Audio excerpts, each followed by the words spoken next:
2010, the deep state had the Rockefeller Foundation script a plan to introduce martial law and a permanent method for total control of the citizenry. In this plan that they disguised as an academic scenario, as they called it, the method they would use to gain complete prison-like control of the entire population was to infect them with a devastating biological pandemic, and then, under the guise of protecting us from this threat, they would be free to implement their final solution, a prison state. The prison state that they need to keep their grip on power. Following is proof that the deep state is behind these viral pandemics. For the deep state to make an international pandemic isn't even a high-tech operation. It's a no-tech operation. It's easy. A simple vial of Ebola, SARS, MERS, Spanish flu, or coronavirus, or whatever they come up with in their secret bioweapons lab, is all they need to bring the world into their total control. The only thing you have to remember is if they can do it, they will do it, which means they already have done it.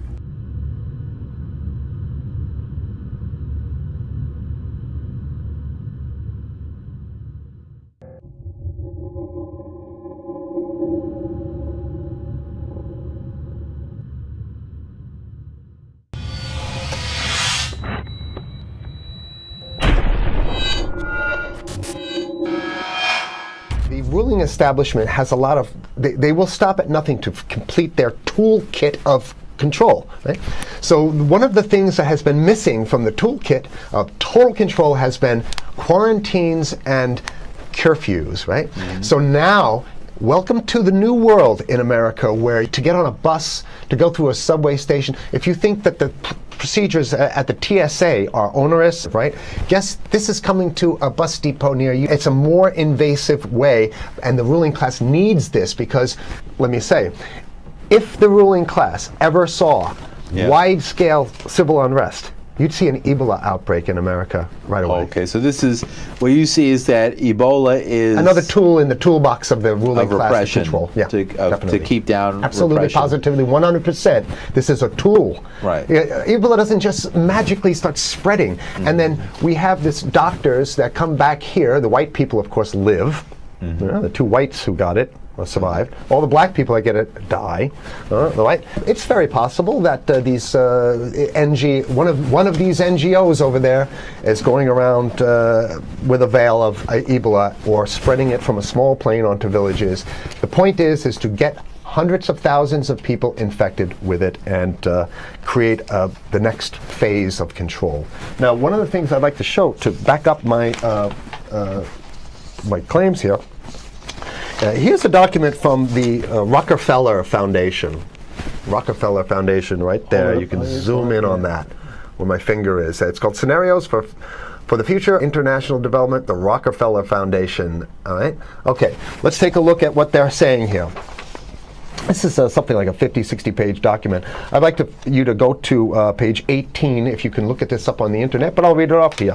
It's called lockstep, lockstep. And this is a phrase that I used right after 2001 when I saw the entire system of the United States, including the population, were in lockstep.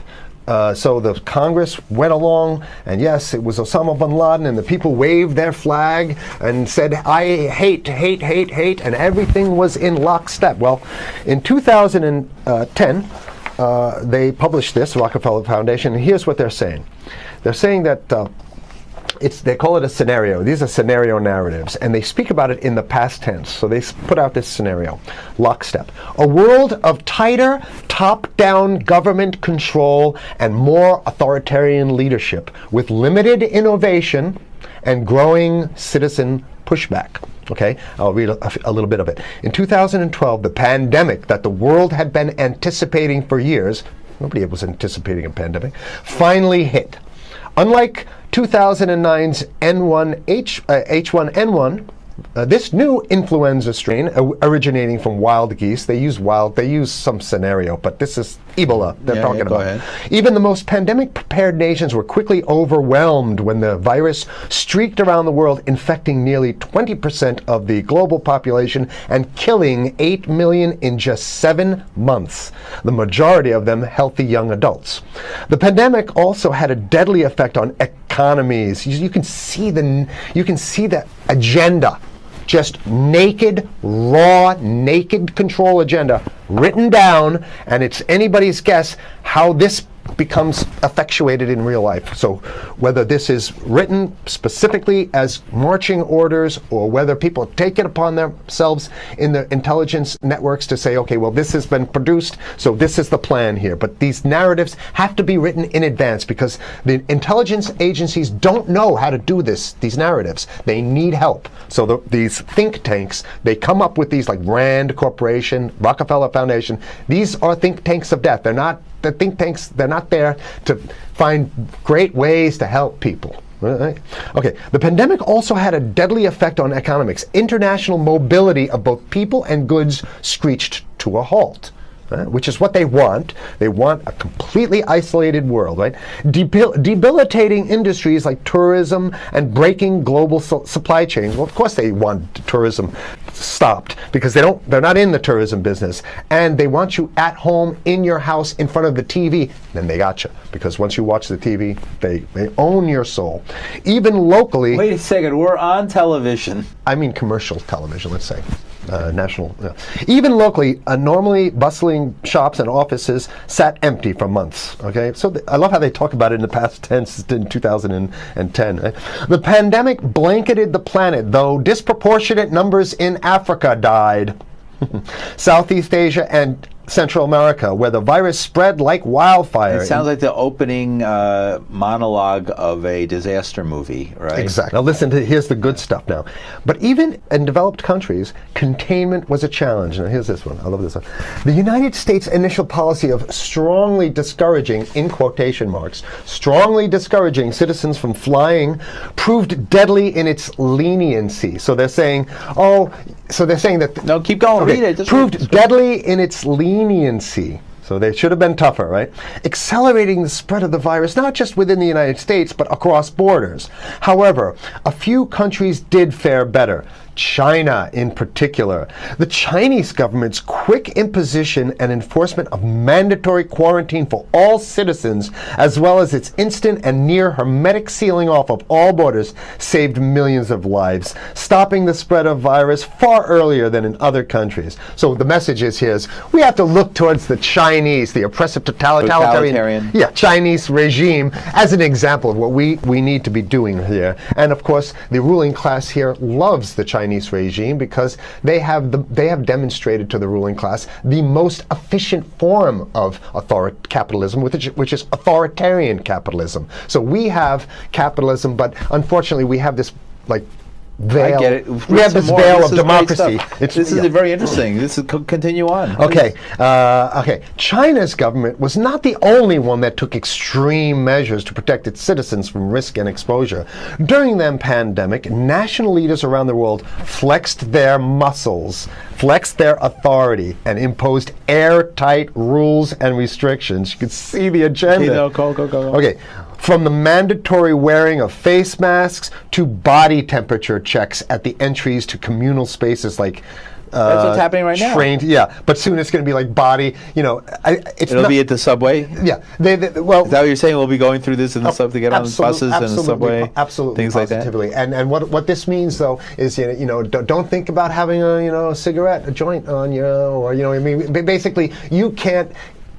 This is a dragnet for everything. So if in order for you in other words, just like with stop and frisk, this is ultimate stop and frisk. This is the ultimate cavity stop and frisk, cavity search kind of thing.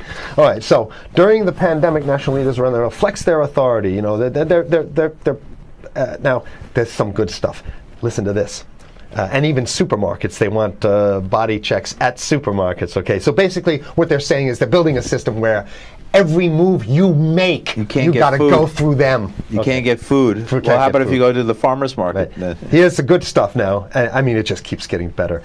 Even after the pandemic faded, this more authoritarian control and oversight of citizens and their activities stuck and even intensified. That's the whole point. So they're going to get rid of... Did that happen already with 9/11? Of course. 9/11 was how many, 14 years ago, and we still have all these draconian rules. So they're going to put the body cavity USA, searches Patriot, in. and all That's right. stuff. So in order to get to a supermarket, you got to have a body cavity search, and then when there's no more Ebola, well, you know what? We kind of like this way because we have an complete infrastructure of a control grid.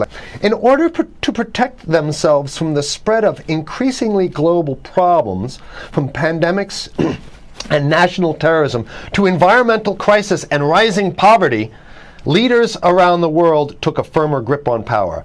Well, what the hell would rising poverty have anything to do with imposing strict citizen controls with face masks? So they're very sloppy stuff here. At first, the notion of a more controlled world gained wide acceptance and approval. I'm sorry. Nobody likes this stuff. They're just saying it.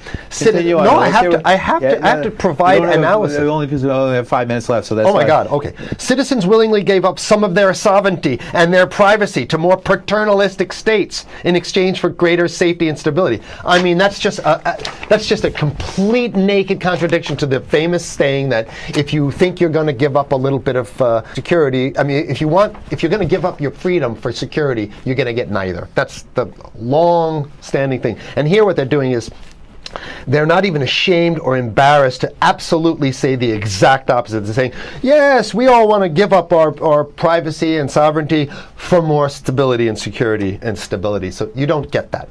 When you give it up like that, you get the shaft. Can you show us the cover again of what you were just reading? One more time, and then I have two more documents. Right, this is what we were reading here, and just zoom in a little bit so folks can see it. He'll zoom in, don't worry, you can relax. And scenarios for the future of technology and international development. Okay, now I have two more documents. Keep it zoomed. We have the National Security Memorandum of December 10th, 1974. This is Henry Kissinger's brainchild.